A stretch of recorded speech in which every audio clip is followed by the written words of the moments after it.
ശബരിമലയിൽ പ്രായഭേദമന്യേ എല്ലാ സ്ത്രീകൾക്കും പ്രവേശനം അനുവദിച്ചുകൊണ്ടുള്ള സുപ്രീം കോടതി വിധിയിലെ പുനഃപരിശോധനാ ഹർജികൾ തുറന്ന കോടതിയിൽ കേൾക്കാൻ തീരുമാനം. ജനുവരി 22-നാണ് ഹർജികൾ കേൾക്കുക.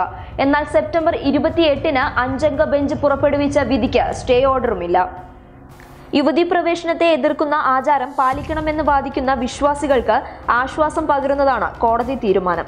ചീഫ് ജസ്റ്റിസ് രഞ്ജൻ ഗൊഗോയി അധ്യക്ഷനായ ബെഞ്ചാണ് ഹർജികൾ പരിഗണിച്ചത്. 49 പുനഃപരിശോധനാ ഹർജികളാണ് നേരത്തെ കോടതിയുടെ മുൻപിൽ ഉണ്ടായിരുന്നത്. ഇന്ന് ഒരു ഹർജി കൂടി കോടതിക്ക് മുൻപാകെ എത്തിയതോടെ പുനഃപരിശോധനാ ഹർജികളുടെ എണ്ണം 50ആയി. യുവതീ പ്രവേശനത്തിനെതിരെ സുപ്രീം കോടതിയിൽ സമർപ്പിക്കപ്പെട്ട റിട്ട് ഹർജികളും പുനഃപരിശോധനാ ഹർജികൾക്കൊപ്പം പരിഗണിക്കും.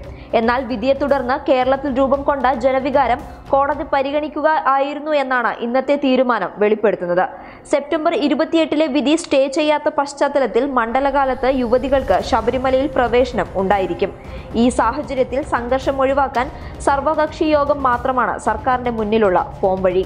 അനുകൂല വിധി പറഞ്ഞ ഭരണഘടനാ ബെഞ്ചിലെ ജസ്റ്റിസുമാരായ AM ഖാൻവിൽക്കർ, രോഹിൻസ്റ്റൺ നരിമാൻ, DY ചന്ദ്രചൂഡ്, വിയോജന വിധി എഴുതിയ ജസ്റ്റിസ് ഇന്ദു മൽഹോത്ര എന്നിവരാണ് ബെഞ്ചിലുള്ളത്. ചീഫ് ജസ്റ്റിസ് രഞ്ജൻ ഗൊഗോയി അധ്യക്ഷനായ 5-അംഗ ബെഞ്ചാണ് പുനഃപരിശോധനാ ഹർജികൾ പരിശോധിക്കുന്നത്. എന്നാൽ സുപ്രീം കോടതിയുടെ നിലപാടിൽ മാറ്റങ്ങൾ വരാനുള്ള സാധ്യതകൾ കുറവാണ് എന്നാണ് നിയമവിദഗ്ധരുടെ പക്ഷം. News desk public Kerala.